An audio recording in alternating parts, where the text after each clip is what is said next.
아멘. 자, 제목은 예수님의 생애 14번째입니다. 레위를 제자로 부르신 예수님. 자, 레위는 누구냐? 마태입니다. 마태. 마태하고 레위가 같은 사람입니다. 우리가 마태복음 쓰신 분 있죠? 그분이 마태가 레위입니다. 이름이 이제 성경에 두 개로 기록이 되어 있는데, 레위는 성경에 보니까 직업이 뭐였냐면 세리였습니다. 세리. 하루는 예수님께서 길을 가시다가 이제 세관에 레위가 앉아 있는 것을 보시고 레위를 제자로 불렀습니다. 그리고 나서 이제 레위가 예수님을 따르게 되어서 예수님의 제자가 되었다라고 말씀하고, 그리고 보니까 예수님께서 자기가 예수님을 따라가면서 자기 집에서 예수님에 대한 잔치를 벌이는 내용과 또 거기에서 함께 했었던 바리새인과 서기관들이 예수님과 여러 가지 나누었던 그러한 일들에 대해서, 내용에 대해서 오늘 말씀에 이제 기록을 하고 있습니다. 자, 첫 번째 이제 한번 먼저 볼 것은 레위를 제자로 부르신 이유. 제자로 부르신 이유가 뭘까? 많은 사람이 있었는데 예수님께서 레위를 불렀습니다. 근데 왜 불렀을까?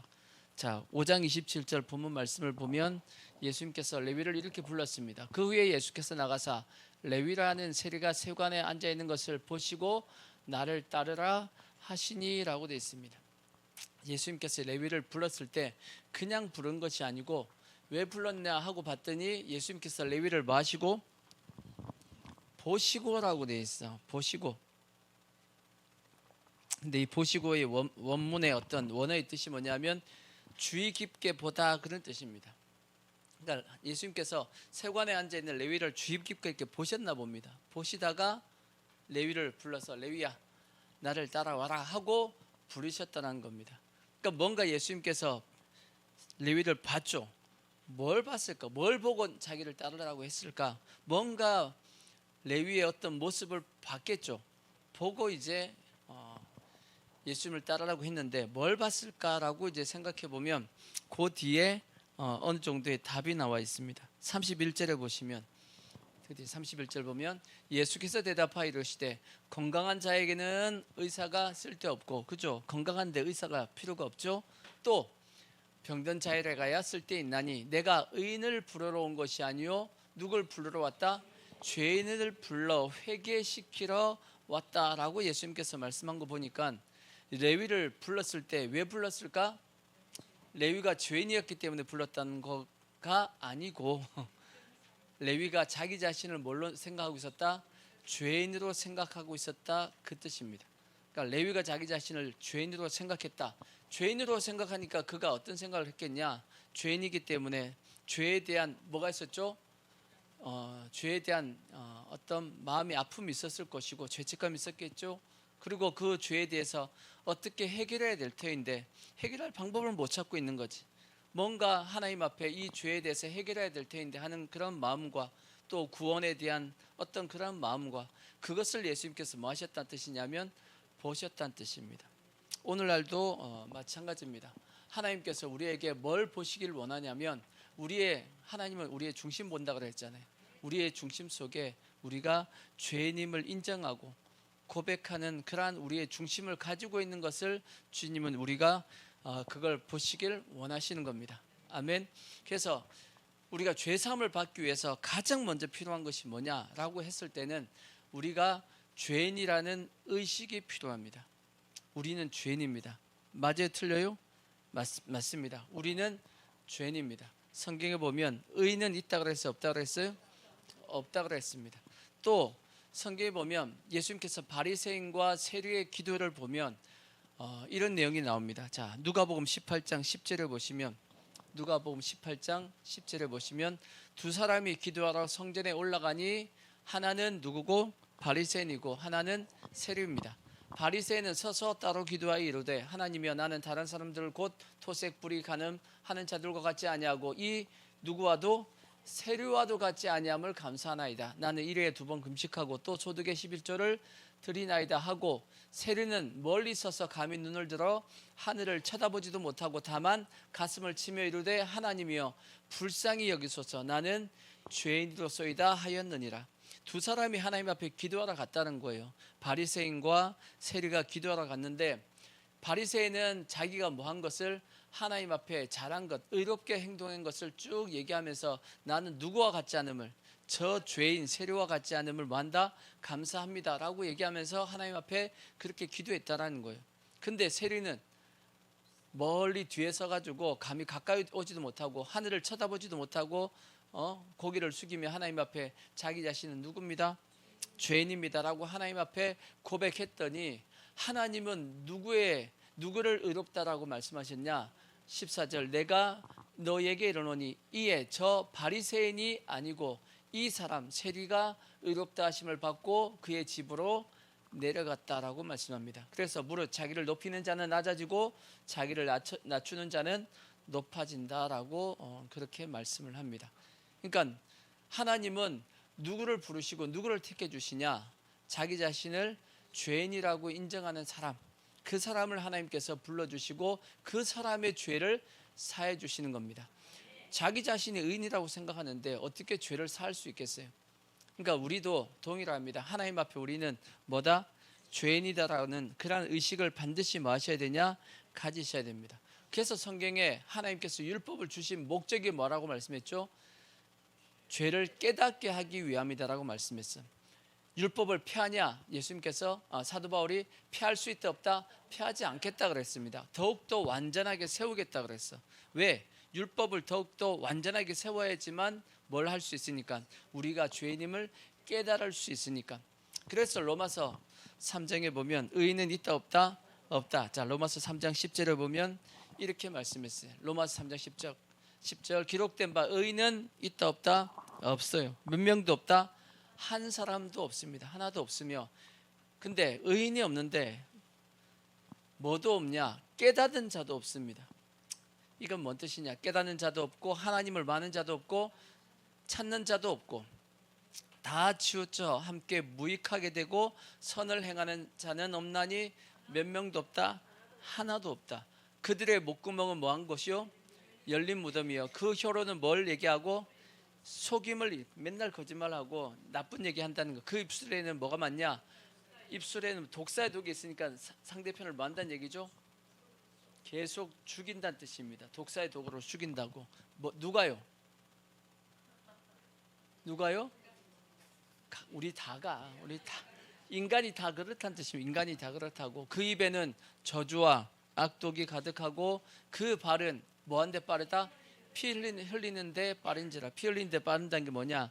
자기를 위해서 상대방을 희생시키고 자기를 위하는데 빠르다라는 뜻입니다. 그래서 파멸과 고생의 그 길에 있어 평강의 길을 알지 못하였고 그들의 눈앞에 하나님을 두려워함이 없느니라 함과 같으니라. 우리가 알거니와 무릇 율법이 말하는 바는 율법 아래에 있는 자들에게 말하는 것이니 이는 모든 입을 막고 온 세상으로 하나님의 심판 아래에 있게 하십니다. 그렇게 말씀했는데 뭔 뜻이냐? 저렇게 의인이 없으니까 모든 사람은 다 심판을 받게 된다라는 뜻입니다. 근데 심판받는데 모든 사람의 입을 다 뭐 한다고요? 막아버립니다. 하나님이 막으신데 왜 막으시냐? 어떻게 막냐? 강제로 막는다는 뜻이 아니고 인간이 자기가 죄를 범한 것을 하나님의 심판대 앞에서는 알기 때문에 입이 있어도 뭘 못한다? 말을 못합니다. 왜? 자기가 그렇게 했으니까. 하나님께서 우리가 이 땅가서 행한 것에 대해서 낱낱이 다 우리의 말과 실제는 생각과 말과 행동 모든 것을 다 우리에게 보여주시면서 너가 이렇게 했냐 안 했냐 라고 말씀하시면 우리는 입이 있어도 뭐예요? 할 말이 없어요. 그것을 유구무원이거늘. 그죠? 그렇게 되어지고 결국은 하나님의 뭘 받는다? 심판을 받게 된다. 그 뜻입니다. 이건 뭔 뜻이냐? 칼빈의 5대 교리가 있다고 그랬죠. 그 중에 하나가 뭐냐면 전적 타락, 전적 부패라는 그게 있습니다. 인간은 전적으로 뭐했고? 타락했고 전적으로 부패했다는 뜻입니다. 그러니까 인간 스스로는 도저히 의로움이 있냐? 없다는 뜻입니다. 그나마 우리에게 의로움이 나오는 것은 이유는 뭐냐? 우리가 하나님을 통해서 하나님의 성령이 우리 안에 와 있어 주셔가지고 우리에게 뭘 해주시냐면 의로움이 나오게끔 선한 행동을 할 수 있게끔 해주시는 것이지, 하나님의 성령이 우리에게 그렇게 해주지 않으면 우리는 여기서 지금 방금 전에 읽었던 말씀처럼 우리는 다 저렇게 살아갈 수밖에 없다는 얘기입니다. 전적으로 뭐 했기 때문에? 타락하고 부패했기 때문에. 단지 우리가 선을 행할 수 있는 것은, 의를 행할 수 있는 것은 누가 오셔가지고? 하나님의 성령이 오셔가지고 그게 가능한 겁니다. 아멘. 그래서 우리는 뭘 생각하고 있어야 되냐? 우리도 동일하게 죄인이라는 것을 인정하셔야 됩니다. 죄인이라고 인정을 하니까 그걸 해결하기 위해서 뭐가 필요하죠? 오직 예수 그리스도께서 이 땅에 오신, 예수 그리스도께서 오신 그 의가 우리에게 필요한 겁니다. 그래서 그 뒤에 23절부터 보시면 그 말씀이 나와 있는 겁니다. 모든 사람이 죄를 범하였음에 하나님의 영광에 이르지 못하더니 그리스도 예수 안에 있는 속량으로 말미암아 하나님의 은혜로 뭐했다? 값없이 의롭다 하심을 얻은 자 되었다. 이 예수를 하나님의 그의 뭘로써? 피로써, 예수님의 십자가에 죽으신 피로써 그걸 마음으로 믿음으로 말미암는 화목제물로 세우셨으니 이는 하나님께서 길이 참으시는 중에 전에 지은 죄를 뭐 하신다? 아까 말씀했던 여러 가지 인간의 죄가 있죠. 전적으로 부패하고 타락한 것들 하나님이 그 모든 걸 뭐 해주시겠다? 간과해 주시겠다. 다른 말로 모른 채 해주시겠다. 안 지은 걸로 해주시겠다라고 그렇게 해주시겠답니다. 뭐만 하면?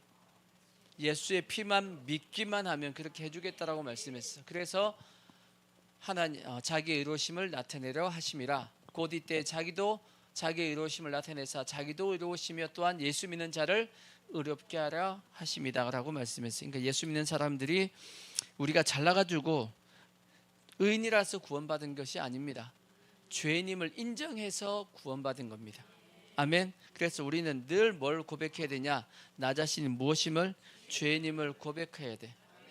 그러한 어떤 우리의 자세를 가지셔야 됩니다. 그래서 제가 세 가지의 자세에 대해서 말씀을 예전 많이 드렸는데, 첫 번째, 하나님에 대해서는 우리는 철저하게 뭐가 돼야 된다? 죄인이 돼야 됩니다. 하나님 앞에서는 무조건 죄인이야. 하나님 죄인입니다, 연약합니다 라고 계속 고백하시고, 그래서 도와달라 그러고 은혜를 달라고 기도하셔야 돼. 그 다음에 마귀 앞에서는, 마귀가 우리를 찾아옵니다. 마귀가 찾아와서 계속 뭐하냐? 참소한다 그랬어. 그리고 우리의 죄책감을 계속 집어넣는 것이 누구냐? 마귀입니다. 마귀. 그럼 마귀 앞에서는 우리가 뭐가 돼야 된다? 철저하게 하나님의 은혜로 구원받은 자라고, 의인이라고 고백해야 돼. 난 하나님의 자녀야 하고, 마귀가 자꾸 내 죄를 가지고 자꾸 나를 괴롭히고 하면 예수의 피로 나는 죄사함을 받았어 라고 단호하게 선포하셔야 됩니다. 아멘. 그리고 이제 마지막으로 이웃에 대해서, 형제에 대해서는 어떻게 하라고요? 사도 바울이 고백했던 것처럼 나보다 더 나은 자로 여기라고 말씀했어요. 나보다 더 나은 자니까 우리가 뭐 해야 되죠? 섬기자고, 섬기는 자세로 있어야 됩니다. 그것이 우리가 갖추어야 될 세 가지 자세입니다. 하나님 앞에 죄인, 마귀 앞에서는 의인, 형제 앞에서는 뭐예요? 낮은 자로서 섬기는 그러한 모습을 가질 때 우리가 그러니까 그거는 내가 항상 갖춰야 될 자세입니다. 아시겠죠? 그런 자세를 가지고 사는 것이 우리가 올바른 삶의 모습으로 살아가는 모습이 되어질 겁니다. 그래서 예수님께서 왜 레위를 제자로 불렀을까? 자기를 뭘로 인정했으니까? 죄인으로 인정했기 때문입니다. 이해가 되시죠? 우리도 다 그렇게 되길 바라고. 그러면 두 번째, 레위의 반응. 예수님이 불렀는데 레위는 어떻게 행동했냐? 예수님의 부르심에 대해서 어떻게 반응을 보였냐? 자, 다시 누가복음 5장 28절을 보시면 이렇게 했다라고 되어 있습니다. 5장 28절, 그가 모든 것을 뭐하고? 버리고 일어나 따르니라, 그렇게 되어 있어. 레위가 어떻게 했어? 첫 번째, 크게 두 가지가 있는데, 첫 번째 뭐 했다? 버리고, 모든 것을 버리고 예수님을 따랐다라고 되어 있습니다. 뭘 버렸죠? 일단 뭘 버렸죠? 직장을 버렸습니다. 직장을 내팽개쳐버렸어. 그 당시 세리는 돈을 많이 버는 직업이었습니다. 많이 버는 직업이었고 그 대신 유대인들에게는 되게 싫은 직업이었습니다. 왜냐하면 마치 우리가 예전에 일본에 어떻게 보면 식민지로 살 때 일본 앞잡이들이 있었죠. 우리나라 사람인데 일본 편 들어가지고 우리나라 국민들을 어떻게 보면 더 압박했던 그런 사람들 일본 앞잡이라고 얘기했잖아요. 그죠? 그러듯이 마치 그 당시 예수님 당시에 세리가 그러한 어떤 위치의 사람이었습니다. 그러니까 로마에서 세금을 걷는데 누굴 세웠냐? 유대인들 세관들을 세워가지고 그들이 뭐 하게끔 세금을 걷게끔 했는데 세금이 요즘처럼 요즘도 세금이 세다 그러지만 그때 당시의 세금에 비하면 세금도 아닙니다. 거의 뭐 다 뺏어갔습니다. 그래서 이 식민지의 백성들이 고통을 당하는 겁니다. 왜 그때 당시 로마나 그때 당시 강대국들이 주위의 나라들을 점령을 했겠어요? 이유가 뭐겠어요? 약탈하려고 한 거지, 뺏어가려고 한 거지, 뭐 잘 살게 해주려고 침략했겠어요? 약탈하려고 침략을 했기 때문에 지배를 하면 그 지배를 받는 백성들은 국민들은 고통을 당할 수밖에 없습니다. 근데 누굴 세워가지고 그 나라 사람들을 세워가지고 약탈해 갔다고. 이해가 되시죠? 그 직업이 뭐였냐면 세리였습니다. 그러다 보니까 이스라엘 백성들이 좋아했겠어요? 싫어했겠어요? 당연히 싫어했겠죠. 근데 레위도 어떻게 보면 세금을 걷어야 되니까 그것이 마음이 편하지 않았겠죠. 근데 이제 레위는 그렇지만 그 당시 입장에서는 직업적으로 보면 뭐 한 거죠? 상당히 돈을 많이 버는 직업입니다. 세리가. 그리고 편안하고 안정된 직업이라고도 볼 수 있죠. 근데 어떻게 했냐?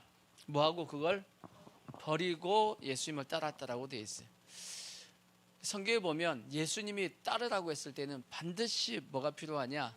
버리고 따라야 됩니다. 성경에 보면 또 베드로, 요한, 야고보, 그 다음에 안드레 다 뭐하고 따랐다라고 되어 있냐면 버리고 따랐다라고 되어 있어요. 자, 마태복음 4장 18절에도 보시면 그렇게 되어 있습니다. 마태복음 4장 18절 갈릴리 해변에 다니시다가 두 형제 곧 베드로라 하는 시몬과 그의 형제 안드레가 바다에 금을 던지는 것을 보시니 그들은 어부라 말씀하시되 나를 뭐하라? 따라오라 내가 너희를 사람을 낚는 어부가 되게 하리라 하시니 그들이 곧 뭘 버렸어요? 그물을 버려두고 예수를 따르니라. 그러니까 베드로와 안드레는 뭘 버리고? 그물을 버리고, 그러니까 자기 직업을 이제 포기하고 예수님을 따랐고, 물론 나중에 다시 시험 들어가지고 다시 배터러 가긴 했지만 일단 버리고 갔습니다. 그 다음에 거기서 더 가시다가 또 누구? 다른 두 형제 곧 세베대의 아들 야고보와 그의 형제 요한이 그의 아버지 세베대와 함께 배에서 그물 깁는 것을 보시고 부르시니, 그러니까 요한과 야고보는 누구하고 같이 어부를 하고 있었냐? 자기 아버지하고 같이 셋이서 하고 있었습니다. 근데 예수님께서 불렀습니다. 따라오라고 그랬더니 그들이 곧 배도 버리고 누구도 버리고 아버지도 버려두고 예수를 따랐다라고 되어 있습니다. 아버지도 버렸다라고 되어 있어. 자, 그러니까 예수님을 따르기 위해서는 반드시 뭐가 필요하다? 버리는 것이 필요합니다. 예수님께서 말씀했죠. 누구든지 나를 따라오려거든 뭐하고? 자기를 부인하고. 그러니까 자기를 부인하는 것. 이것이 뭐냐? 자기를 부인한다는 것 자체가 뭐 하는 거냐면 버리는 겁니다. 뭐도 버려야 되냐? 자기의 꿈도 버리고 자기의 어떤 인생의 계획도 버리고 때로는 어떤 분들은 자기의 목숨도 버리시는 분이 있습니다. 순교하신 분들도 있고 물질도 버리고 또 가족도 버리고 그리고 예수님을 따른 분들이 인류 역사에는 엄청나게 많습니다. 많아요, 적어요? 많습니다. 그래서 예수님을 따르기 위해서는 일단 뭐부터 하셔야 되냐? 버리고 시작해야 됩니다. 갖고 시작하는 것이 아니고 버리고 시작하는 겁니다. 근데 성경에 보면 못 버려가지고 예수님을 제자가 못된 사람이 있죠. 부자 청년입니다. 부자 청년. 예수님께서 부자 청년이 찾아와가지고 예수님 어떻게 하면 영생을 얻겠습니까? 라고 물어봤더니 예수님께서 뭐라 그랬죠? 10계명을 얘기했습니다. 그랬더니 10계명 다 잘 지킨다고 얘기했어요. 그러니까 예수님께서 다시 얘기합니다. 그러면 너가 가지고 있는 재산 다 팔아가지고 가난한 사람들에게 나눠주고 그리고 와서 나를 따라와라, 나를 쫓아와라 하고 얘기했더니 그 청년이 뭐한 거로? 성경에 보면 재물이 많은 거로, 부자인 거로 근심하여 떠나갔다라고 되어 있습니다. 참 어떻게 보면 그 청년이 나중에 구원받았을지 못 받았을지 모르겠지만 엄청나게 지금 현재 후회할 겁니다. 뭘 후회하겠어요? 야, 내가 그때 예수님이 따라오라 그랬을 때 뭐 할 걸? 따라갈 걸. 아니, 인생 최대의 뭐죠? 기회입니다. 뭐가 될 수 있는? 예수님의 제자가 될 수 있는 기회였어요. 물론 예수님의 제자들 나중에 다 순교하고 했지만 그들이 지금은 천국에서 가장 큰 상급을 받지 않겠어요? 안 그러겠어요? 그러니까 어떻게 보면 지금은 이 부자 청년도 다 알겠죠. 지금 천국이나 지옥이나 어딘가 가 있을 테니까 내가 그때 예수님께서 뭐 하라고 하실 때 따라오라고 했을 때 따라갔어야 되는데 이런 생각을 하겠지 안 가겠어요? 분명히 하겠지. 근데 예수님께서 그리고 나서 그 청년이 떠나고 나서 뭐라고 말씀했냐? 부자가 천국에 가기가 어렵다라고 말씀했어요. 자, 마태복음 19장 21절부터 한번 보시면 마태복음 19장 21절 예수께서 이르시되 내가 온전하고자 할진대 가서 내 소유를 팔아 가난한 자들에게 주라. 그리하면 하늘에서 보화가 너에게 있으리라. 그리고 와서 나를 따르라 하시니 그 청년이 재물이 많음으로 이 말씀을 듣고 근심하며 가니라. 예수께서 제자들에게 이르시되 내가 진실로 너희에게 이르노니 부자는 천국에 들어가기가 어렵다라고 말씀했어요. 와, 부자가 천국에 들어가기 어렵답니다. 부자가 되실래요? 다시 너에게 말하노니 낙타가 바늘귀로 들어가는 것이 부자가 하나님의 나라에 들어가는 것보다 쉽다라고 말씀했어. 와, 낙타가 바늘귀에 들어가는 것이 부자가 천국 가는 것보다 더 쉽다. 낙타가 바늘귀에, 물론 이 바늘귀가 우리가 생각하는 그 바늘귀는 아닙니다. 예루살렘에 그게 바늘귀라고 하는 어떤 아주 낮은 문이 있었답니다. 그게 낙타가 들어가려고 하면 힘들게 들어가야 된대. 이렇게 낮춰가지고 들어가야 된다는데 그 바늘귀입니다. 실제 우리가 얘기하는 그 바늘귀, 어떻게 낙타가 그 바늘귀 어떻게 들어가? 그거 아니고 그런 말씀인데 그만큼 뭐하다? 낙타가 그 바늘귀에 들어가려고 그러면 엄청 낮춰가지고 힘들게 지나가야 된다는 거지. 그러니까 부자가 천국에 들어가기 위해서는 그러한 낮춤과 어려움이 있다라고 예수님께서 말씀하신 겁니다. 이해가 되시죠? 그래서 부자가 천국에 들어가기가 쉽다 어렵다? 그래서 예수님께서 어렵다라고 말씀한 겁니다. 그러니까 부자가 되실래요? 아니면 천국에 쉽게 가실래요? 그러면 이렇게 얘기하죠. 부자도 되고 천국도 가겠습니다라고 이제 얘기하기. 부자도 되고 천국도 가고 싶으면 아까 얘기했죠. 어떻게 해야 되죠? 낙타가 바늘귀 그 문에 들어가기 위해서는 완전히 낮춰가지고 기어야 됩니다. 그래야지만 그 길 들어갈 수 있듯이 내가 부자가 되었다 할지라도 어떻게 해야 되죠? 철저하게 자기 자신을 뭐하고 낮춰야 됩니다. 낮추고 철저하게 하나님의 뜻 가운데 살아야지만 어디에 갈 수 있다? 천국에 갈 수 있는 겁니다. 부자가 천국에 못 간다는 얘기 아닙니다. 갈 수 있어요. 가기 위해서는 반드시 뭐 해야 되냐? 그만큼 더 많은 어려움이 있다라는 겁니다.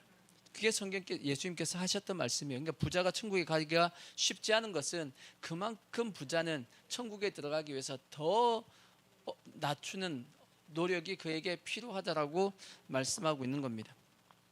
그래서 오늘날도 마찬가지입니다. 목회자들도 마찬가지입니다. 목회자들 중에서도 부자 많습니다. 목회자들 중에서도 부자 많아요. 마치 기업의 총수처럼 큰 교회 목회자들이 어떻게 보면 기업의 총수처럼 하시는 분들도 많고 제가 예전에 미국에 있을 때 그런 얘기를 들었잖아요. 미국에 유학 와 있는 많은 대학생들, 청년들이 대다수 누구의 자녀들인가? 목회자 자녀들이라고 얘기를 많이 들었습니다. 목회자 자녀들이 미국에 유학을 엄청나게 많이 와 있다. 근데 미국에 유학 오기 위해서는 제가 20년 전입니다. 20년 전인데 그때 당시 한 사람 유학 오기 위해서는 그때 당시 한 사람 한 달 생활비가 약 500만 원 든다 그랬어요. 미국에 유학 오면 500. 학비하고 이런 거 다 합치면 한 달에 500 정도 든답니다. 그때 당시 지금 500도 우리나라에 지금 월급 500 받으면 큰 겁니다. 그죠? 근데 20년 전이야. 얼마나 큰 돈이에요. 근데 많은 목회자의 자녀들이 미국에 유학에 와 있다는 얘기지. 그러면 그 목회자들이 가난해서는 오기가 힘들거든. 어느 정도 살아야지만 뭐 할 수 있냐? 보낼 수 있는데, 그러니까 목회자들도 그만큼 지금 뭐 한 거냐? 부자입니다. 물론 조그만 개척교회야 힘들지만 어느 정도 규모 이상만 되면 목회자들이 부자가 될 수 있다는 겁니다. 그러다 보니까 뭘 못하냐? 목회자들이 올바른 신앙 고백을 하기가 쉽지 않은 겁니다. 우리가 계속 기도하듯이 나라의 지금 상황이 이름에도 불구하고 우리 같은 목회자들은 잃을 것이 없기 때문에 어차피 없으니까 어차피 성경 말씀 그대로 전할 수 있습니다. 성경에 이렇게 했으니까 이렇게 하고 그냥 그대로 가감 없이 전할 수 있습니다. 하지만 큰 교회 목회자들은 그게 안 됩니다. 왜냐? 잃을 게 너무 많아. 잃을 게 많다라는 것은 곧 뭐가 많다는 얘기죠? 가진 것이 많다라는 겁니다. 아까 말씀했죠. 가진 것이 많으면 많을수록 더 뭐 하셔야 되냐면 더 철저하게 하나님 말씀 가운데 살아야 되는 겁니다. 예수님께서도 이렇게 말씀했습니다. 자, 누가복음 12장 48절을 한번 보십시오. 누가복음 12장 48절. 알지 못하고 맞을 일을 행한 종은 적게 맞으리라. 무릇 많이 받은 자에게 주님께서 마신다. 많이 요구할 것이요 많이 맡은 자에게는 많이 달라 할 것이다. 많이 받았으면 하나님께서 뭘 요구하신다고요? 많이 요구하신답니다. 근데 오늘날 목회자들, 근데 목회자들만 그런 게 아니에요. 성도들도 뭐 마찬가지지. 목회자들만 문제가 있는 것이 아니고 성도들도 뭐 마찬가지지. 그래 안 그래요? 그러니까 가장 복은 뭐냐? 자기가 감당할 만큼만 여러분 가지시는 게 더 좋습니다. 세상 속담이도 넘치는 것보다 뭐가 좀 더 낫다? 부족한 것이 더 낫다. 좀 모자라는 것이 넘치는 것보다 낫다는 뜻입니다. 좀 내가 적다 할지라도 넘친다는 건 뭐냐? 교만해가지고 망하는 것보다는 낫다, 그런 뜻이거든요. 마찬가지로 그래서 성경에도 잠언서에 비슷한 말씀이 있잖아. 자, 잠언서 30장 7절에 보시면, 잠언서 30장 7절 보시면 그렇게 돼 있잖아. 내가 두 가지를 주께 구하여 싸우니 내가 죽기 전에 내게 거절하지 마옵소서. 곧 헛된 것과 거짓말을 내게서 멀리 하옵시며. 그러니까 내 입에서 자꾸 헛된 것 쫓아가고 그걸 위해서 거짓말하고 하는 그것을 뭐 하게 달라고요? 멀리하게끔, 그거 하지 않게끔 해주시고, 그러니까 자기가 바르게 살게끔 해달라는 거지. 그리고 또 한 가지 기도가 뭐냐면 나를 뭐하기도 마시고 가난하게도 마시고 부하게도 마옵시고 오직 필요한 양식으로 나를 먹이시옵소서. 혹 내가 뭐 해가지고 배불러서 하나님을 모른다, 여호와가 누구냐 할까오며 혹 내가 가난하여 도둑질하고 내 하나님의 이름을 욕되게 할까 두려우니이다. 그렇게 말씀합니다. 그러니까 내가 교만해가지고 부해가지고 하나님을 모른다 할까봐, 오히려 그럴까봐 적당하게 나에게 쓸 것만 달라고 기도했던 그런 것이 잠언서의 기자의 모습이었습니다. 그러니까 성경에 보면 안타까운 사람들이 많습니다. 그 중에 대표적인 사람들 누구냐면 사울 왕 같은 사람, 또 여로보암 왕 같은 사람이 성경을 볼 때마다 안타까워요. 왜냐? 이분들은 왕이 안 됐어야 돼. 그죠? 왕이 안 됐어야 돼. 왕이 안 됐으면 괜찮은 사람들이었어. 그래요, 안 그래요? 사울 왕이 성경에 보면 왕이 되기 전까지는 스스로 어떻게 여겼다? 스스로 작게 여겼다, 그렇게 돼 있어. 자기를 낮추는 사람이었어요. 근데 왕이 되고 난 다음에 이 왕권 지키려고 하다가 결국은 하나님을 부정해버리고 우상 숭배하게 되고 점치는 자를 쫓아가게 되고 결국은 스스로 자결하여 죽잖아. 자기만 죽은 것이 아니고 죽을 때 누구도 다 죽여요. 자기 자식들도 다 죽이고 다 죽습니다. 같이 죽습니다. 불쌍하잖아. 천국 갔겠어요? 지옥 갔지. 자기를 했는데. 그러니까 사울은 그냥 가난하게, 어떻게 보면 평범하게 살았으면 천국 갈 사람이 왕이 돼가지고 부해지면서 결국은 하나님을 부정하게 되고 심판받은 것이고, 여로보암 왕도 똑같죠. 그가 청년들 중에서 괜찮은 청년이어가지고 솔로몬이 높이 세웠단 말이에요. 근데 왕이 되고 난 다음에 그가 북이스라엘 왕이 되어서 혹시나 자기의 왕권이 위협을 받을까봐 베들과 저기 단에다가 금송아지를 만들어가지고 우상 숭배하게 만들었고, 결국은 북이스라엘 백성들 다 우상 숭배하게 만들어가지고 자기도 망하고 북이스라엘도 망하게 했잖아요. 그죠?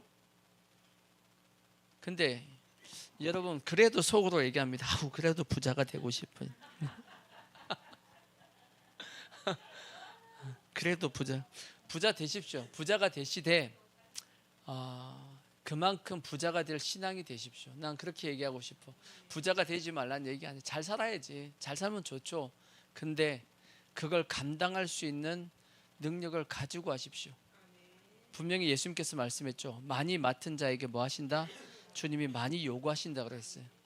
여러분, 받은 만큼 감당할 수 있는, 여러분이 맡은 역할을 할 수 있는 능력이 되면 부자가 되십시오.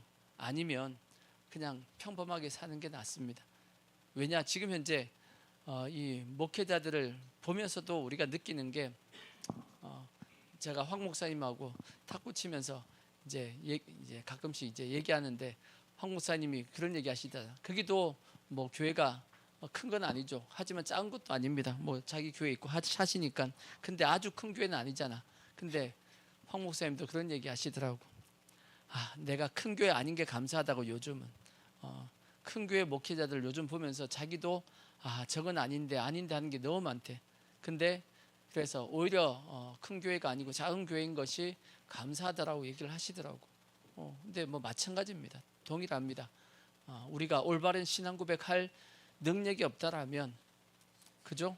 올바른 신앙 고백할 능력이 없다라면 평범한 것이 낫습니다. 왜? 그걸 더 가져가지고 감당 못할 바에는 그게 훨씬 낫다라는 겁니다. 하여튼 레위는 말이 너무 많이 나갔는데, 일단 뭐하고 갔다? 버리고 예수님을 뭐 했다? 따랐다라고 되어 있고, 다시 두 번째 레위가 또 했던 게 있습니다.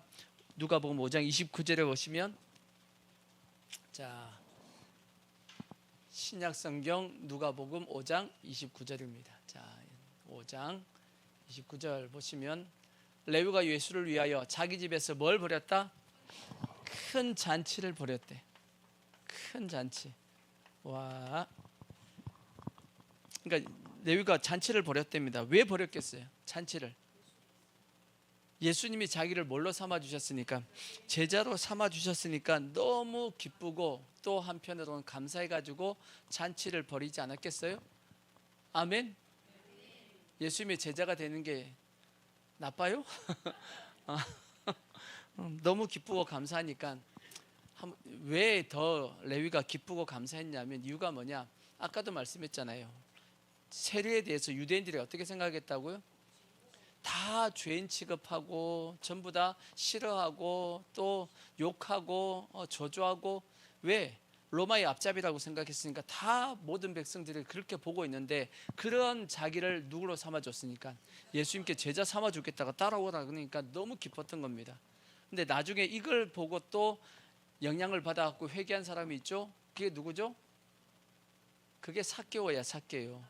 왜냐하면 삭개오가 왜 그 돌 무화과 나무, 옛날에는 뽕나무라고 그래. 뽕나무가 더 나은 것 같아. 돌 무화과 나무 입에 안 들어와. 그냥 뽕나무. 뽕나무가 훨씬 나. 뽕나무에 왜 올라갔냐? 뽕나무 올라간 이유가 뭐냐면, 도대체 예수라는 분이 어떤 분이길래 세리를 제자로 삼아 주시지? 레위를 제자로 삼아줬다는 얘기를 듣고, 와, 다 욕하는데, 다 나를 욕하는데 세리를 제자로 삼아주신 예수님이면 나도 혹시 받아주지 않을까라고 생각을 한 겁니다. 그래서 한번 뭐 하고 싶은 거죠? 보고 싶었던 거예요. 예수님이 어떻게 생겼는지 보고 싶은데, 보니까 자기는 키가 뭐예요? 작고 사람들이 다 서 있으니까 어디에 올라갔다고요? 뽕나무에 올라갔다. 그래서 예수님께서 삭개오야 내려오라 그래가지고 그 집에 들어가서 그래서 삭개오가 회개하고, 혹시나 자기가 사람들이 생각하듯이 이렇게 내가 사람을 착취하고 착복한 것이 있으면 내가 네 배로 갚겠다. 그리고 자기 전 재산의 절반을 가난한 자에게 나눠주겠다라고 했던 겁니다. 그러니까 이 사건이 삭개오에게도 영향을 미쳤던 겁니다. 그러니까 예수님을 위해서 잔치를 벌였다. 예수님을 위해서 잔치를 벌였다. 성경에는 예수님을 위해서 잔치 벌인 것이 딱 2번밖에 없습니다. 식사 대접하고 틀려요. 예수님을 불러가지고 식사 대접을 했다. 그런 건 있습니다. 근데 식사 대접이 아니고 뭘 했다? 예수님을 위해서 잔치를 벌인 것은 딱 2군데밖에 없어요. 한 번을 레위 한 번 했죠. 또 한 번 또 누가 있죠? 베다니 문둥병 시몬의 집에서 한 번 더 합니다. 했을 때 그때 음식을 누가 했냐? 마르다가 합니다. 마르다가 음식을 하고, 또 성경에 보면 그때 일어났던 사건이 뭐냐면 마리아가 옥합을 깨뜨리는 내용. 그래서 예수님이 장례를 준비했다라는 말씀이 그때 나옵니다. 그러니까 예수님을 위한 잔치가 몇 번이요?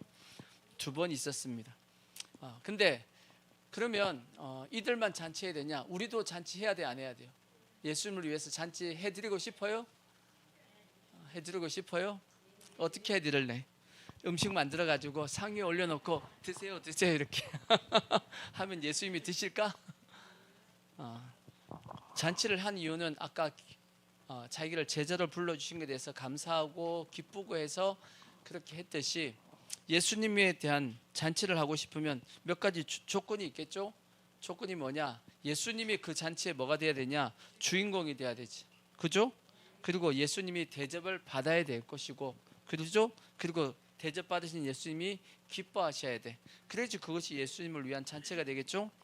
여러분들도 예수님을 위한 뭘 해야 되냐? 잔치를 다 해야 되겠죠? 어떻게 하면 되겠냐? 알아서 하십시오. 근데 제일 중요한 건 뭐냐면 예수님이 어디 와 계시냐? 우리 안에 와 계시다 그랬어. 그러니까 우리가 뭐가 돼야 되죠? 내 주인이 누가 돼야 돼? 그렇죠? 제가 얘기 안 했어요. 여러분이 얘기했어요. 여러분의 주인이 누구라고요? 주님이잖아, 주님. 여러분의 주인이 예수님이 돼야 될 것이고, 여러분 안에 와 계신 예수님을 잘 대접하시고, 여러분 안에 와 계신 예수님이 기쁘시게 우리가 행동을 하면 예수님을 위한 잔치가 될 겁니다. 예수님이 그걸 뭘로 여겨주실 거냐? 잔치로 여겨주실 겁니다. 아멘. 그러니까 특별하게 우리가 음식을 만들어 가지고 이렇게 할 수가 없잖아, 그죠? 예수님이 내 안에서 늘 기쁘게 계실 수 있도록 하시는 것이, 그것이 우리가 영적으로는 레위처럼 이렇게 예수님을 위한 잔치가 되어질 겁니다. 아멘. 자, 이러한 이제 예수님께서 예수님을 위해서 레위가 잔치를 벌였더니, 이 잔치에 이게 받았는지 모르겠지만 초대받지 않은 사람인지 모르겠는데 누가 와 있었냐? 바리새인과 서기관들이 거기 와 있었나 봅니다. 그들이 뭘 하죠? 바리새인과 세인 서기관에 뭐가 있었냐? 비방이 있어서 비방이 있었습니다. 무슨 비방이냐 하고 봤더니 30절 보니까 바리새인과 그들의 서기관들이 그 제자들을 비방하여 이르되 너희가 어찌하여 누구와 함께 먹고 세리와 죄인과 함께 먹고 마시느냐라고 비방을 했답니다. 당연히 레위가 잔치를 벌였으면 레위들 자기 친구들 불렀겠죠. 근데 친구들 부를 때 누굴 불렀겠어요? 직장 동료들 불렀겠지. 직장 동료가 다 누구예요? 다 세리잖아. 근데 그 세리들, 유대인들이 보기에는 그들은 다 누구냐면 죄인이었기 때문에 세리와 죄인과, 그리고 그 속에 누가 계셨죠? 예수님과 제자들이 같이 있다 보니까 그들과 함께 먹고 마시다 보니까 예수님을 향해서 뭐라고 얘기했냐? 왜 죄인과 세리들과 함께 먹고 마시냐고 비방했던 겁니다. 왜냐하면 이 바리새인과 서기관들은 아까 저 바리새인과 세리의 기도에서도 말씀했듯이 그들과 상종을 해요, 안 해요? 그들과 상종을 하지 않았다 그럽니다. 이 바리새인과 이 서기관들 다 바리새인들입니다. 이 세리들에 대해서 뭘 하지 않았냐? 상종을 안 했습니다. 왜? 너희는 인간 같지 않다라고 생각을 했고 싫어했기 때문에 상종을 안 했다라고, 그렇게 아까도 기도도 따로 했다라고 그렇게 되어 있습니다. 근데 실상 하나님이 보시기에는, 예수님이 보시기에는 누가 더 큰 죄인이죠? 바리새인과 서기관들이 더, 주님이 보시기엔 더 죄인입니다. 왜? 세리들은 자기를 뭘로 생각하고 있고 죄인으로 인정하고 있는데 바리새인과 서기관들은 자기를 의인으로 생각하고 있기 때문에 주님이 보시기엔 누가 더 악한 거냐? 자기를 의인으로 생각하고 있는 그들이 더 악한 겁니다. 왜? 세리들은 자기를 죄인이라고 인정하니까 뭘 하냐면 회개를 합니다. 바리새인과 서기관들은 자기를 의인이라고 생각하니까 뭘 하지 않죠? 회개를 하지 않습니다. 오히려 이 바리새인과 서기관들의 잘못된 모습 때문에 많은 유대인들이 그들을 쫓아가다가 지옥에 끌려가는 지옥 판결을 받는 그러한 모습이 있었기 때문에 그래서 예수님께서 그들을 향해서 뭐라고 말씀했냐? 이 뱀들아, 독사의 새끼들아, 그렇게 얘기했어요. 자, 마태복음 23장 33절을 보시면 마태복음 23장 33절 뱀들아, 독사의 새끼들아, 너희가 어떻게 지옥의 판결을 피하겠느냐, 그렇게 말씀했어요. 바리새인과 서기관들을 향해서 예수님께서 하셨던 말씀입니다. 독사, 또 뱀들, 우리나라로 치면 개 이렇게 나가는 거하고 그런 어떤 개념입니다. 근데 개보다 뱀이 더 안 좋죠? 더 싫죠? 여러분들도 두 가지 욕을 동시에 먹었는데 어느 게 더 싫겠어요? 뱀이 더 싫은 것 같아. 하여튼 예수님께서 그들을 향해서 뱀들아, 독사의 새끼들아, 그렇게 얘기했고 예수님만 그렇게 얘기한 것이 아니고 세례 요한도 그렇게 얘기했어요. 자, 마태복음 3장 7절을 보시면 마태복음 3장 7절 보시면 요한이 많은 바리새인들과 사두개인들이 세례 베푸는 데 오는 것을 보고 이르시되 독사의 자식들아, 누가 너희를 가르쳐 임박한 진노를 피하라 하더냐? 그러므로 회개에 합당한 열매를 맺어야 된다라고 말씀했어요. 그러니까 그들은 회개에 합당한 열매가 있었다 없었다? 없었다는 뜻입니다. 그러니까 누가 더 주님께서 보시기에 죄인이죠? 누가 죄인이냐? 바리새인과 서기관들이 주님이 보시기에 더 죄인입니다. 근데 그들은 자기를 뭘로 여겼다? 의인으로 생각하니까 회개하지 않죠? 회개하지 않으니까 결국은 어떻게 되었냐? 나중에 지옥 판결을 피할 수 없게 되었다라고 말씀을 하는 겁니다. 근데 여기 말씀 보면 성경에 보면 바리새인과 이 서기관들, 이들은 세례 요한을 좋아해요? 싫어해요? 싫어해요. 그래서 성경에 보면 바리새인들은 세례 요한의 세례를 받아요, 안 받아요? 안 받았다고 돼 있어. 안 받았어요. 세례 요한 싫어했기 때문에. 왜? 세례 요한이 그들을 향해서 뭐 했으니까, 그들을 향해 책망을 하니까 그 듣기 싫었단 말이에요. 그 바리새인들이 세례 요한을 싫어했다고. 싫어했는데 희한하게도 이들이 누구를 인용하냐? 세례 요한을 인용합니다. 자, 본문 말씀 누가복음 5장 33절 보세요. 5장 33절 보면 그들이 예수께 말하되 요한의 제자는 자주 금식하며 기도하고, 이렇게 돼 있어. 예수님을 공격하면서 누구를 인용해요? 세례 요한의, 그리고 세례 요한의 제자들을 인용합니다. 왜요? 자기들이 이익이 된다라면 그냥 막 써먹는 거야. 실제 보면 이게 이중성입니다. 바리새인들의 이중성. 요즘 우리가 많이 보죠. 우리 요즘 많이 보고 있잖아. 자기들이 이익이 되면 막 요즘 이중성을 너무 많이 보게 되는데, 그러니까 바리새인들도 그런 자였던 겁니다. 자기들의 이익을 위해서는. 그래서 과부의 가산을 삼키고 했던 자들이 바리새인이었는데, 그래서 예수님께서 그들을 향해서 강하게 질타하고 너희들은 지옥 판결을 피할 수 없다라고 그렇게 말씀을 한 겁니다. 그래서 예수님께서 이런 말씀을 했어요. 자, 마태복음 11장 15절을 보면 마태복음 11장 15절을 보면 자, 귀 있는 자들은 들을지어다. 이 세대를 무엇으로 비유할까? 바리새인들을 향해서 얘기한 겁니다. 비유하건대 아이들이 장터에 앉아 제 동물을 불러 이르되 우리가 너희를 향하여 피를 불어도 너희가 춤추지 않고, 피를 불면 같이 이제 올려서 노는 거잖아. 춤을 춰야 되는데 춤을 춰요, 안 춰요? 안 추고, 반대로 우리가 슬피 울어도, 슬피 우는 것은 뭐 하는 거죠? 이제 장사를 지낸다고 장례 치는 거죠. 근데 너희가 가슴을 치지 아니하였다함과 같도다. 요한이 와서 먹지도 않고 마시지도 않고 그들이 말하기를 귀신이 들렸다 하더니 인자가 와서 먹고 마심에 말하기를 보라, 먹기를 탐하고 포도주를 즐기는 사람이요 세리와 죄인의 친구로다 하니 지혜는 그 행한 대로 행한 일로 인하여 옳다함을 얻느니라. 그렇게 말씀했습니다. 뭔 뜻이냐? 아니 이렇게 얘기하면 이렇게 얘기하고 저렇게 얘기하면 저렇게 얘기하지 왜 여기는 이렇게 얘기하고 저기는 또 저렇게 얘기하냐? 그렇게 얘기한 겁니다. 예수님께서 너희가 뭐가 없냐? 일관성이 없다. 너희들의 이익을 위해서는 이것도 가져가고 저것도 인용하고. 그래서 예수님께서 이제 결정적으로 하신 말씀이 뭐냐면 나무는 뭘로 아는 거다? 열매로 안다. 좋은 나무는 뭘 맺고? 좋은 열매를 맺고 나쁜 열매는 나쁜 열매를 맺는다. 그러니까 너희가 뭐가 돼야 된다? 좋은 나무가 돼야 된다라고 말씀했고 그 사람은 뭘로 아는 거다? 열매를 보면 그 나무가 어떤 나무인지를 알 수 있다라고 말씀을 했듯이 우리도 마찬가지입니다.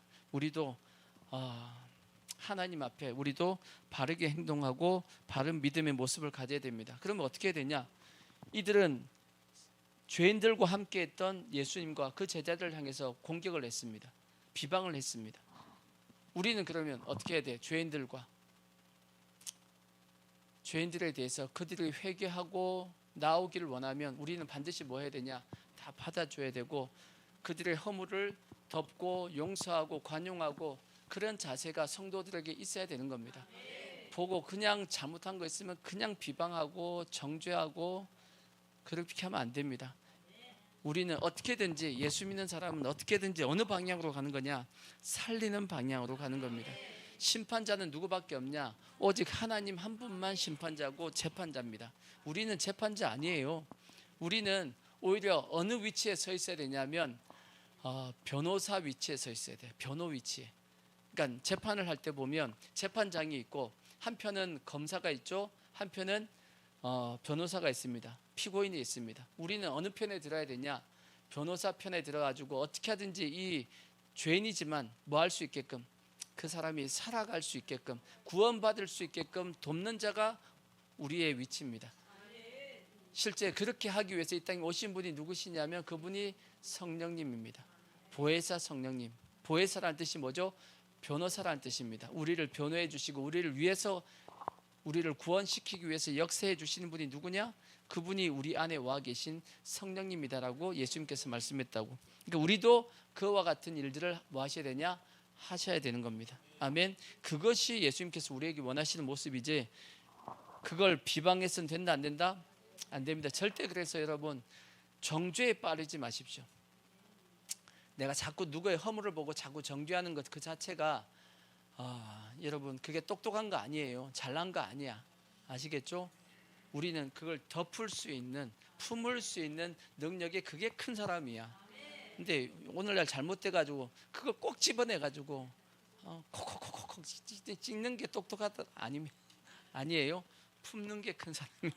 우리 예수 믿는 사람은 그렇게 돼야 됩니다. 그리고 이제 예수님께서 마지막에 이제 누가복음 5장에 보면 이런 얘기를 합니다. 자, 네 번째. 자, 새 포도주.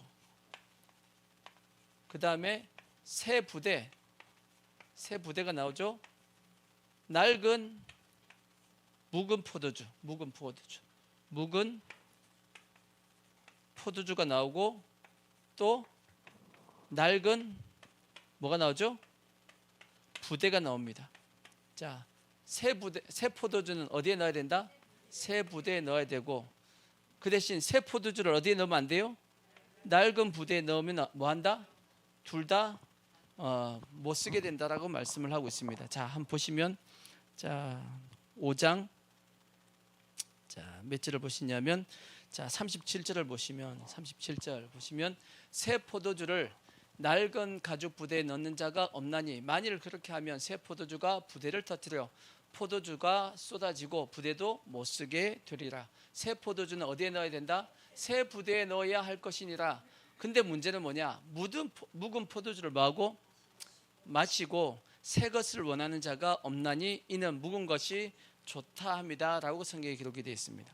자, 그럼 새 포도주가 뭐죠? 그러면 새 포도주 뭐에 대한 얘기죠? 새 포도주는 복음입니다. 복음. 새 포도주가 복음이에요. 복음의 핵심이 뭐냐? 예수님께서 우리를 위해서 뭐 해주셨다? 십자가에 죽어주셔서 우리가 다 예수를 믿으면 뭐가 된다?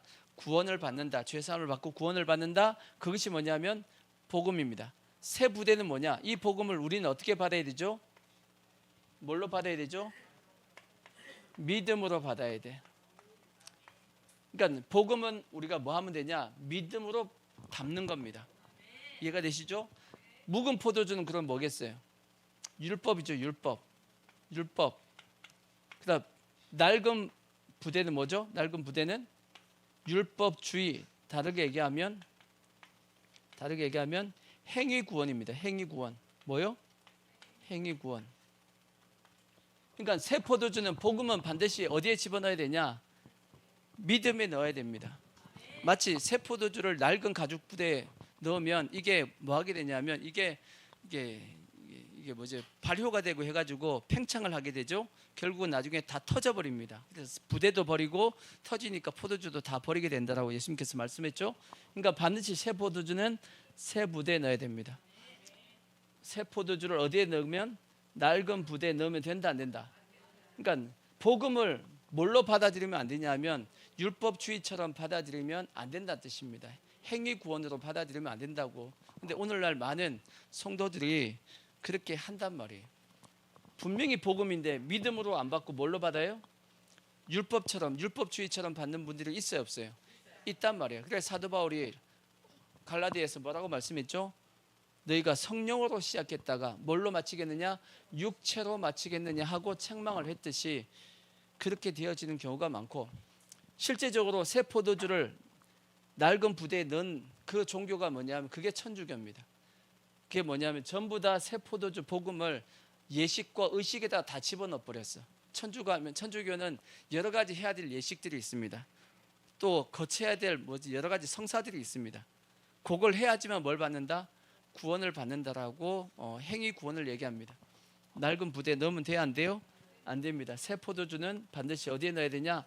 새 부대에 넣어야 됩니다. 근데 문제는 아까 예수님께서 말씀했죠. 묵은 포도주 먹은 사람은 뭐가 좋다한다? 낡은 부대가 더 좋다고 한다라고 얘기합니다. 그러니까 묵은 포도주를 마시고 새 것을 원하는 자가 있다 없다?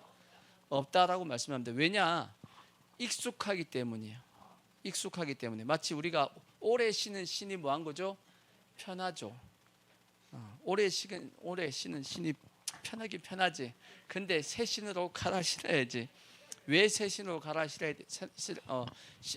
신어야 되냐?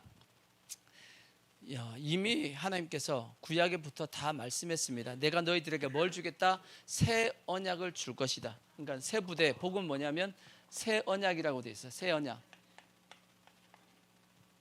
율법은 옛 언약이라고 히브리서에 보면 그렇게 돼 있죠. 근데 옛 언약은 뭐 하기 때문에? 흠이 있기 때문에 뭐가 와야 된다? 새 언약이 와야 된다. 그래서 구약의 율법을 가지고는 구원을 온전하게 받을 수 있다 없다? 없다라고 히브리서에 그렇게 말씀했죠. 이걸 다 성경에 읽으면 시간이 많이 가니까 시간이 다 돼버렸어. 읽으면 안 되니까 넘어가는데, 구약의 모든 율법은 우리를 완전하게 회개시킬 수가 없습니다. 그래서 예수님께서 뭐라고 말씀했냐? 사도 바울이 이제 히브리서 보면 새 언약이 와야 된다라고 말씀했고, 그래서 성경에 구약부터 계속 뭐에 대한 말씀이 있냐면 새 언약에 대해서 계속 예언이 되어져 있습니다. 한 말씀만 보자고. 한 말씀. 자, 어디 있냐? 예레미야서 31장 31절을 보시면, 예레미야 31장 31절, 여호와의 말씀이니라. 보라, 날이 이르리니 내가 이스라엘 집과 유다 집에 뭘 보낸다? 새 언약을 내가 맺겠다라는 겁니다. 이 언약은 내가 그들의 조상들의 손을 잡고 애굽 땅에서 인도하여 내던 나라에 맺은 것과 같다 아니다? 같지 않다. 구약의 율법과 같다 안 같다? 같지 않고 내가 그들의 남편이 되어도 그들의 맺은 것 같지 않다고 말씀했죠. 이 뭘 말씀이냐? 복음이 여러분 좋아요? 율법이 좋아요? 복음이 편해요? 율법이 편해요? 복음이 훨씬 편합니다. 율법은 지켜야 될 게 너무 많아. 제사, 여러분 지금도 제사 드려야 된다고 생각해봐. 여러분 죄 지을 때마다 소나 양이나 염소나 닭은 아니고 비둘기 해가지고 제사를 드린다고 생각해봐. 쉬워요, 어려워요? 어렵잖아. 근데 지금 우리가 죄사함을 어떻게 받아요? 죄사함을 어떻게 받죠? 주님, 저 이런 죄 지었습니다. 용서하여 주옵소서. 예수의 피를 의지합니다. 끝. 얼마나 편하고 좋아. 그래 안 그래요? 이렇게 좋은 언약인데 유대인들은 이걸 받았다 안 받았다? 안 받는다는 겁니다. 그래서 예수님께서 그 부분에 대해서 책망을 한 것이고, 그래서 우리는 이 새 언약이 주어진 것에 대해서 너무도 뭐 하셔야 되냐면 감사하셔야 돼. 감사하셔야 돼. 아멘. 너무 편하게 우리는 뭐 할 수 있냐면 구원받을 수 있게끔 해 주신 겁니다. 그래서 이 유대인들은 지금도 아직도 예수님을 안 믿고 있잖아요. 여전히 지금 묵은 포도주를 지금 주장하고 있고 그걸 이루려고 지금도 하고 있습니다. 참. 근데 마지막 때가 되면 이제 바뀐다라고 이제 말씀을 하고 있는데, 하여튼 우리는 이 새 언약, 새 포도주를 우리에게 주신 것에 대해서 감사하시고, 너무 쉽게 예수 믿다 보니까 또 너무 쉽게 예수를 버려.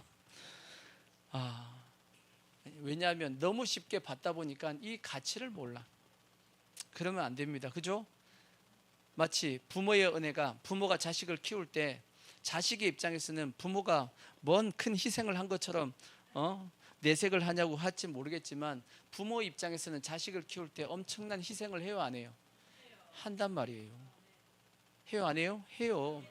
자식들은 부모한테 엄마 아빠가 뭐 해준 게 있냐고 이렇게 얘기할 줄 몰라도, 부모 입장은 자식을 키우기 위해서 엄청난 희생을 합니다. 왜? 그들은 공짜로 받았어. 그걸 공짜로 받았지만 부모는 그 공짜를 그들에게 주기 위해서 엄청난 희생을 한 거 아니겠어요? 마찬가지로 예수님께서 우리를 구원하기 위해서 공짜로 우리에게 구원받게끔 이 새 언약을, 새 포도주를 주셨단 말이야. 근데 그걸 우리가 공짜를 받았다라고 해가지고 가치를 무시하면 돼요, 안 돼요? 안 된단 말이에요. 우리는 나는 공짜로 받았지만 주는 입장에서는 엄청난 희생이 있었던 것처럼, 우린 그래서 성숙한 사람은 누구냐? 그 엄청난 희생을 생각하는 사람이 성숙한 사람이에요. 마치 자녀의 입장에서는 부모가 나를 위해서 이렇게 해주신 것에 대해서 감사하는 마음을 가지는 것이 성숙한 자녀의 모습이듯이, 아멘. 우리도 그래서 성숙한 신앙인이 꼭 기독교인이, 예수 믿는 사람이 되어야 됩니다. 아멘.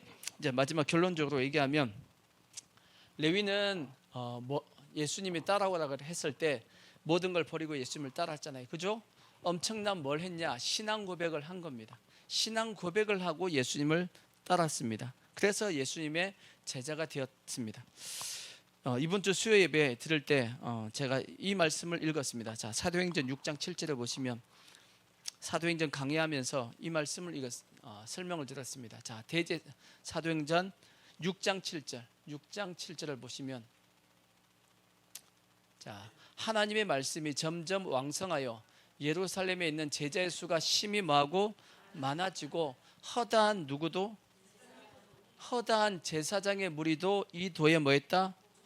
복종했다라고 되어 있습니다. 허다한, 누가 믿었어요? 제사장이 예수를 믿었어. 자, 제사장이 예수를 믿으면 어떻게 될까요? 제사장이 예수를 믿으면 어떻게 되죠? 제사를 드릴 수 있어요, 없어요? 예수님께서 이 땅에 오셔가지고 뭘 폐하셨냐? 제사 제도를 폐하셨습니다. 왜 폐하셨죠? 자기가 제물이 돼가지고 완벽한 죄사함에 대한 제사를 다 드려버렸기 때문에 더 이상 뭘 할 필요가 없죠. 제사 드릴 필요가 없게끔 만들었어. 그럼 누가 필요 없죠? 실제적인 제물 잡아서 드리는 제사장이 필요가 없는 겁니다. 그죠? 근데 그래서 제사장이 예수를 믿으면 제사 집도를 할 수 있어요, 없어요? 할 수 없어. 그러면 이 제사장들 어떻게 해야 돼? 그러면 이제 뭐 먹고 살아야 돼? 자기 이제 직업도, 자기가 먹고 어떻게 보면 제사장으로서의 업도 없어져 버립니다. 그죠? 그 다음에 지금까지 자기의 사명도 어떻게 돼요? 사명도 다 사라져 버립니다. 이 예수 믿는 것으로 인해서 이분들은 엄청난 희생을 감수해야 됩니다. 근데도 불구하고 허다한 제사장의 무리도 이 도에 뭐했다? 복종했다. 예수 믿었다는 얘기입니다. 쉬워요, 어려워요? 어려운 일입니다. 오늘날도 가끔씩 이제 새롭게 예수 믿는 분들 중에서 하나님의 뜻에 안 받는 업종에서 일하시는 분들이 있어요, 없어요? 있어요. 뭐 술집이라든지 뭐 하나님께서 기뻐하지 않는 그러한 업종에서 일하시는 분들이 예수 믿는 경우가 있겠죠. 근데 그분들이 예수를 믿으면 그 다음부터 뭐가 안 되죠? 그 일을 하기가 어려워집니다. 어려워지고 그 일을 이제 결국은 내려놓고 새로운 어떻게 보면 하나님의 뜻에 맞는 업종으로 가려 그러면 쉬워요, 어려워요? 어렵습니다. 어렵지만 그렇게 진짜 예수를 믿으면 그렇게 돼요, 안 돼요? 그렇게 되어집니다. 이번 주에 저희 집 사람이 뭐 어떤 간증을 듣더라고. 근데 간증 듣는 내용을 보니까 그분이 어디에서 일을 했냐 보니까 저기 강원도 카지노에서 일을 하셨더라고. 강원도 카지노에서 이렇게 하시는 분인 것 같아. 근데 예수를 믿었네. 그리고 결국은 예수님 만나고 나서 이제 완전히 업종을 바꿔가지고 뭐 하여튼 장애인 섬기는 그런 사역을 한다라고 뭐 간증을 집사람이 듣는 건 나 옆에서 그렇게 들었어요. 이렇게 들었는데 그렇죠. 쉽지 않습니다. 예수 믿었더니 뭐가 안 되죠? 도박이 안 되는 거야. 이게 도박이 안 되는 거야. 그러니까 근데 그 도박했을 때 엄청나게 돈을 많이 벌었는데 장애인 사역 하다 보니까 너무나도 이제 가난할 수밖에 없는 사역이었는데도 불구하고 얼굴은 뭐냐? 얼굴은 천국인 거야. 어떻게 보면 육신은 많이 쇠하고 어떻게 보면 힘들지 모르겠지만 그의 영혼은 날로 새로운 모습이었단 말이에요. 그만큼 쉽지 않은 겁니다. 모든 걸 버리고 예수님을 쫓는 것은 쉬운 게 아닙니다. 그렇지만 예수님께서 이런 말씀을 하셨습니다. 마지막 말씀 보자고요. 마가복음 10장 28절에 보시면 마가복음 10장 28절 보면 베드로가 여짜와 이르되 보소서 우리가 뭘 버리고 모든 것을 버리고 주를 따랐나이다. 예수께서 이르시되 내가 진실로 너희에게 이르노니 나와 복음을 위하여 집, 형제, 자매, 어머니, 아버지, 자식, 전토를 벌인 자는 현세에 있어 집, 형제, 자매, 어머니, 자식, 전토를 뭐 어떻게 받는다? 주님께서 100배나 받는답니다. 여러분 버린다고 해서 다 없어지는 게 아니에요. 다시금 주님이 돌려주십니다. 주님이 나쁜 분이 아니야. 돌려주신다고. 돌려주시고 더 나아가서 하지만 뭘 겸하여 받고 박해를 겸하여 받고 우리가 버릴 때는 박해를 받긴 받습니다. 하지만 받고 하지만 내세 영생을 받지 못할 자가 없다라고 말씀했어요. 반드시 주님이 뭐 해주신다? 보상해 주신다, 갚아 주신다라고 말씀했으니까 우리는 이 말씀을 뭐하고 믿고 우리가 예수님을 따르는 올바른 신앙 고백을 하자고요. 아멘. 반드시 주님이 다 갚아 주실 것이고 그래서 우리가 다 예수님의 제자가 될 수 있는 우리 모든 성도들 되어지기를 부탁의 말씀을 드리겠습니다. 아멘. 자, 우리 찬양하겠습니다. 자, 표대를 향하여 우리 한번 찬양하며 기도하겠습니다.